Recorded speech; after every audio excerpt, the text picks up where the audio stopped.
ఇదిగోండి ఫణి గారు, మన డీల్కి సంబంధించిన అగ్రిమెంట్. దీని మీద సంతకం పెడితే మీ ప్రాజెక్ట్స్ అన్నీ సబ్ కాంట్రాక్ట్గా మాకిచ్చినట్టు అవుతుంది.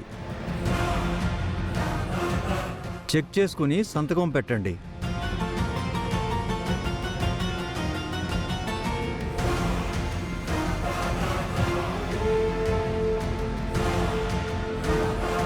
This is the advance amount.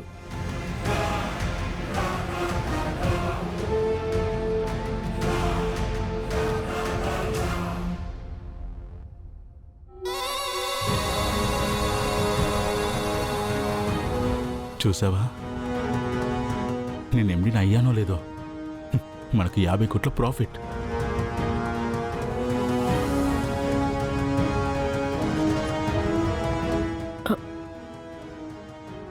Phani, నా కుడికన్ను అదురుతుంది. ఏం జరగబోతుంది? ఏయ్ ఆగు. ఇక మనం ఫర్దర్ ప్రొసీడింగ్ స్టార్ట్ చేయొచ్చు కదా ఫణి గారు? మీ సైట్స్ అన్నీ మేము హ్యాండ్ ఓవర్ చేసుకోవచ్చు కదా? చేసుకోవచ్చు. ఈ డీల్ కుదరదు.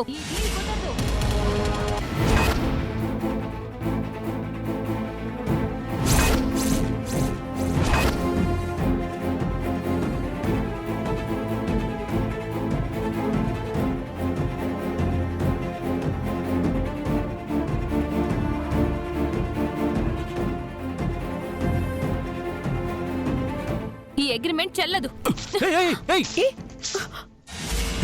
డాక్యుమెంట్స్ అలా చంపేశావు. అసలు నేను లోపలికి ఎవరు రానిచ్చారు? లోపలికి రానిచ్చేదేంటి? ఇది నా కంపెనీ.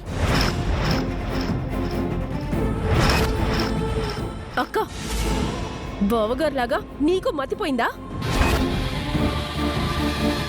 ఇప్పుడు ఈ కంపెనీ మాది. దీనికి ఎండి నా భర్త.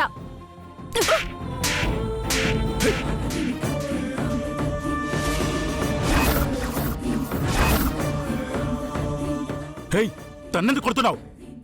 పిచ్చి పిచ్చిగా వాగితే ఎవరినైనా కొడతాను. ఇక్కడ న్యూసెన్స్ చేయకుండా సైలెంట్ గా వెళ్ళు. నేనెందుకు వెళ్తాను? ఈ కంపెనీకి ఎండిని నేను. నువ్వు ఎండి ఏంటి? బామ్మ నన్ను ఎండి చేసింది.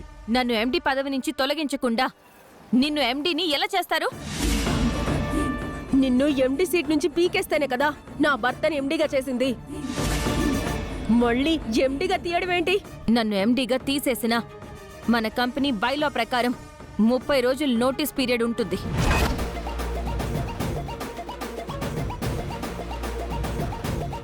అంటే ఎండిగా ఇదంతా నాకు నోటీస్ పీరియడ్. 30 రోజుల తర్వాతే నువ్వు ఎండివి అవ్వగలవు. అంత అనుమానంగా ఉంటే మన కంపెనీ లాయర్ని కనుక్కో, నీకే తెలుస్తుంది. మీతో ఈ డీల్ చెల్లదు. మీ డబ్బులు తీసుకుని మీరు ఇక్కడి నుంచి వెళ్ళిపోండి.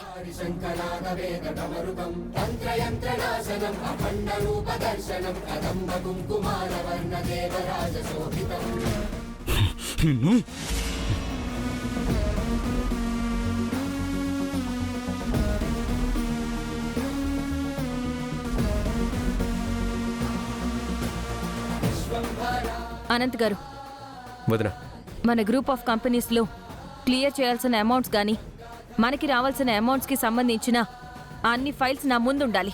అలాగే వదిన.